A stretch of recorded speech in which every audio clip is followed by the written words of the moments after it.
दोस्तों, आज हम आपको एक ऐसी कहानी सुनाने जा रहे हैं जो आपके रोंगटे खड़े कर देगी। यह सिर्फ एक घटना नहीं, बल्कि न्याय और अन्याय के बीच की वह भीषण जंग थी जिसने पूरे शहर को हिलाकर रख दिया था।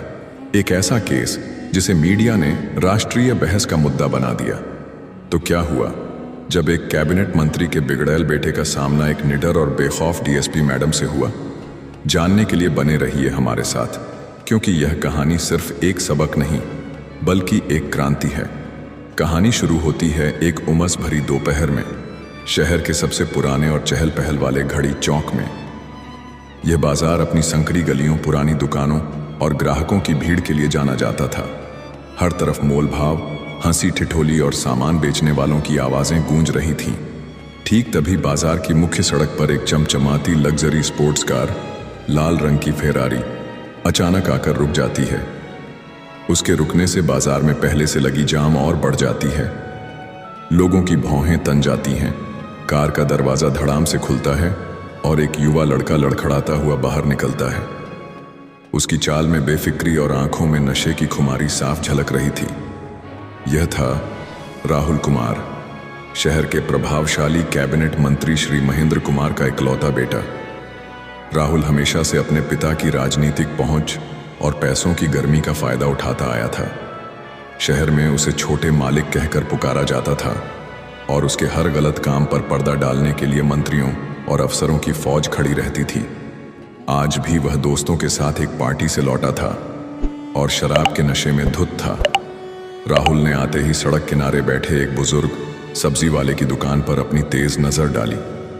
गुस्से में उसने एक टोकरी को जोरदार लात मारी, जिससे ताजे ताजे टमाटर और आलू सड़क पर बिखर गए। बुजुर्ग सब्जी वाला घबरा गया, उसके हाथ कांपने लगे और वह लड़खड़ा कर राहुल के पैरों में गिर पड़ा। माफ कर दो मालिक, मेरा दिन भर का नुकसान हो गया। राहुल ने उस पर एक नजर डाली और एक क्रूर हंसी हंसते हुए आगे बढ़ गया। आगे बढ़ते हुए उसकी नजर लल्लू चाट वाले की दुकान पर पड़ी। लल्लू अपनी कढ़ाई में गर्मा गर्म समोसे तल रहा था, जिनकी खुशबू पूरे बाजार में फैली हुई थी।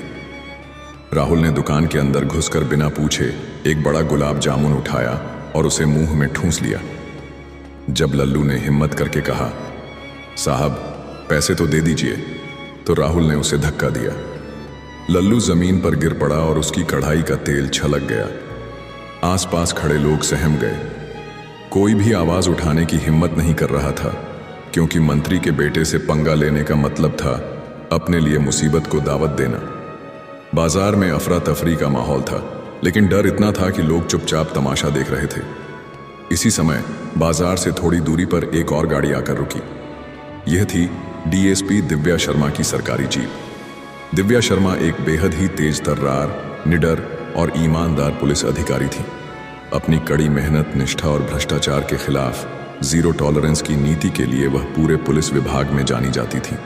वह किसी व्यक्तिगत काम से बाजार आई थी, लेकिन जैसे ही उन्होंने बाजार के बीचों बीच खड़ी फेरारी और लोगों की भीड़ देखी, उन्हें कुछ गड़बड़ लगी। उन्होंने अपने ड्राइवर को वहीं रुकने को कहा और खुद वर्दी में ही गाड़ी से उतरकर भीड़ की तरफ बढ़ी। जैसे ही दिव्या शर्मा भीड़ के पास पहुंची, उन्होंने देखा कि राहुल एक 10 साल के छोटे बच्चे की खिलौने की रेहड़ी को लात मारकर पलट रहा था।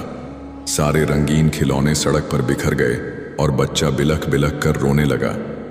यह देखकर दिव्या का खून खौल उठा। एक पल के लिए भी उन्होंने अपनी सुरक्षा या परिणामों की परवाह नहीं की। उनकी आंखों में गुस्सा था, लेकिन आवाज में एक अजीब सा रौब। ये सब क्या हो रहा है? दिव्या की आवाज बिजली की तरह कड़की, जिससे पूरा बाजार सन्न रह गया। राहुल ने पलट कर देखा। नशे में उसकी आंखें लाल थीं, लेकिन दिव्या की रौबदार आवाज और वर्दी देखकर वह एक पल के लिए सहम गया। कौन है बे तू? हट यहां से, जानता नहीं मैं कौन हूं? मंत्री महेंद्र कुमार का बेटा हूं, उसने अपनी पहचान का रौब झाड़ते हुए कहा। दिव्या शर्मा ने शांत लेकिन दृढ़ स्वर में कहा, मैं डीएसपी दिव्या शर्मा हूं और तुम जो कर रहे हो वह कानूनन अपराध है। तुम सार्वजनिक संपत्ति को नुकसान पहुंचा रहे हो और लोगों को परेशान कर रहे हो। राहुल ने अब दिव्या की वर्दी पर ध्यान दिया, लेकिन नशे और गुरूर ने उसे पूरी तरह से अंधा कर रखा था। डीएसपी? हाँ हाँ, तो क्या हुआ? मैं मंत्री महेंद्र कुमार का बेटा हूं। मेरा कोई कुछ नहीं बिगाड़ सकता। मेरा बाप एक फोन करेगा तो तेरी। उसने अकड़ते हुए नजरों में सब बराबर हैं, चाहे वह मंत्री का बेटा हो या आम आदमी, दिव्या शर्मा ने कहा और अपने मोबाइल पर वायरलेस सेट उठाया। कंट्रोल रूम, मुझे तुरंत घड़ी चौक में पुलिस बल चाहिए। एक लड़का शराब के नशे में हंगामा कर रहा है और लोगों को परेशान कर रहा है। राहुल ने तैश में आकर दिव्या का हाथ पकड़ने की कोशिश की। छोड़ मुझे, तुझे पता नहीं मैं तेरी नौकरी खा जाऊंगा। मैं तुझे देख लूंगा। इससे पहले कि वह कुछ और कर पाता, दिव्या ने फुर्ती से उसका हाथ झटका और अपनी आत्मरक्षा की तकनीक का इस्तेमाल करते हुए उसे जमीन पर गिरा दिया। राहुल धड़ाम से गिरा। उसके सर पर हल्की चोट आई और वह गुस्से में बड़बड़ाने लगा। बाजार में सन्नाटा छा गया। किसी ने उम्मीद नहीं की थी कि कोई मंत्री के बेटे को इस तरह बीच बाजार में जमीन पर गिरा देगा। कुछ ही मिनटों में पुलिस बल मौके पर पहुंच गया। इसे गिरफ्तार कर लो, दिव्या शर्मा ने आदेश दिया। राहुल चिल्लाता रहा, यह तुम क्या कर रही हो? मैं तुम्हें देख लूंगा। मेरे पिता। पुलिस वालों ने राहुल को हिरासत में ले लिया और उसे थाने ले गए। बाजार के दुकानदार, आम लोग और वे सभी जिन्होंने अब तक डर के मारे अपनी आवाज नहीं उठाई थी, दिव्या शर्मा को सम्मान भरी नजरों से देख रहे थे। उनके चेहरे पर राहत, न्याय मिलने की खुशी और एक निडर अधिकारी के प्रति असीम सम्मान साफ झलक रहा था। थाने का हंगामा, मंत्री का दबाव और मीडिया का तूफान। थाने में राहुल ने खूब हंगामा किया। उसने गालियां दी, धमकियां दी और चीख चीख कर कहा कि वह सभी पुलिस वालों को सस्पेंड करवा देगा। उसने अपनी पूरी ताकत झोंक दी, लेकिन दिव्या शर्मा टस से मस नहीं हुई। उन्होंने राहुल के खिलाफ भारतीय दंड संहिता (आईपीसी) की विभिन्न धाराओं के तहत कठोर मामला दर्ज किया, जिसमें धारा 232 सार्वजनिक उपद्रव, धारा 427 नुकसान पहुंचाना, धारा 323 सरकारी कर्मचारी के काम में बाधा डालना और मोटर वाहन अधिनियम की धाराओं के तहत नशे में गाड़ी चलाना और सार्वजनिक स्थान पर हंगामा करना शामिल था। रात होते होते यह खबर जंगल की आग की तरह फैल गई। सबसे पहले स्थानीय चैनलों के रिपोर्टरों को इसकी भनक लगी। उन्होंने तुरंत थाने के बाहर डेरा डाल दिया। अगले दिन सुबह तक यह खबर राष्ट्रीय स्तर पर पहुंच गई। दिल्ली और मुंबई के बड़े मीडिया घराने इस पर टूट पड़े। मंत्री के बेटे की गुंडागर्दी, डीएसपी ने दिखाई मंत्री के बेटे को औकात। क्या कानून सबके लिए बराबर है? ऐसी सनसनीखेज हेडलाइंस हर टीवी चैनल पर चल रही थीं। चैनलों पर बहस शुरू हो गई, जिसमें पूर्व पुलिस अधिकारी, कानून विशेषज्ञ और सामाजिक कार्यकर्ता भाग ले रहे थे। खबर मिली तो वह गुस्से से लाल हो गए। उन्होंने तुरंत कई बड़े वकीलों से संपर्क किया, जिनमें देश के जाने माने क्रिमिनल लॉयर भी शामिल थे। उन्होंने अपने बेटे को छुड़ाने और दिव्या शर्मा पर दबाव डालने के लिए अपनी पूरी राजनीतिक पहुंच का इस्तेमाल करना शुरू कर दिया। दिव्या शर्मा को लगातार उच्चाधिकारियों से फोन आने लगे, जिनमें उन्हें इस मामले को रफा दफा करने, राहुल को छोड़ने या कम से कम हल्की धाराओं में मामला दर्ज करने का अनुरोध किया जा रहा था। कुछ अधिकारियों ने तो उन्हें सेवा नियमों की याद दिलाई और अप्रत्यक्ष रूप से तबादले या अनुशासनात्मक कार्यवाही की धमकी भी दी। लेकिन दिव्या शर्मा अपने सिद्धांतों पर अडिग रहीं। उन्होंने साफ कहा कि कानून अपना काम करेगा और इसमें कोई समझौता नहीं होगा। उन्होंने सभी दबावों को दरकिनार करते हुए बिना किसी डर के अपनी ड्यूटी निभाई। उनके इस रवैये ने पुलिस विभाग के भीतर और बाहर भी कई लोगों को हैरान कर दिया। कुछ पुलिसकर्मी दबी जुबान में उनकी तारीफ कर रहे थे, तो कुछ को उनके भविष्य की चिंता हो रही थी। न्यायालय का ऐतिहासिक फैसला मामला जिला न्यायालय में गया। मंत्री महेंद्र कुमार ने अपने बेटे को बचाने के लिए पूरी ताकत झोंक दी। उनके वकीलों ने कोर्ट में दिव्या शर्मा पर झूठे आरोप लगाने, अपने पद का दुरुपयोग करने और राहुल को गलत तरीके से फंसाने का आरोप लगाया।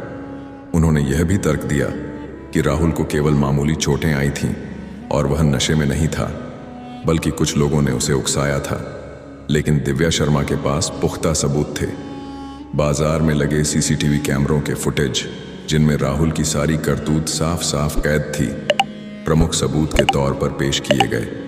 इसके अलावा सब्जी वाले, चाट वाले और खिलौने वाले जैसे कई दुकानदारों ने निडर होकर गवाही दी।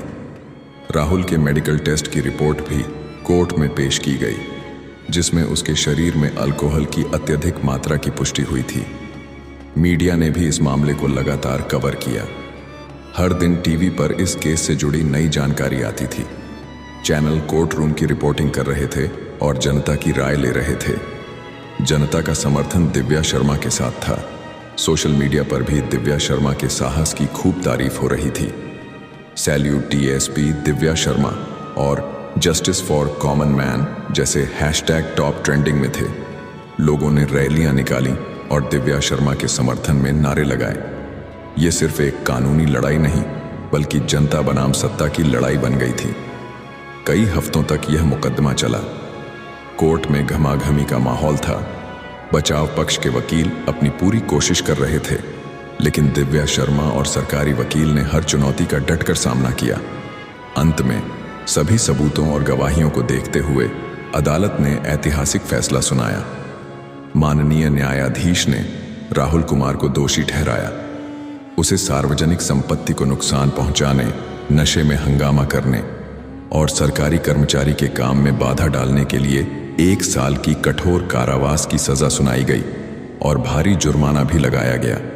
यह फैसला न केवल मंत्री महेंद्र कुमार के लिए, बल्कि उन सभी लोगों के लिए एक बड़ा झटका था जो सोचते थे कि उनके पैसे और राजनीतिक पहुंच से वे कानून से बच सकते हैं। इस फैसले से एक बार फिर यह साबित हो गया कि कानून की नजरों में सब बराबर हैं और कोई भी कानून से ऊपर नहीं है।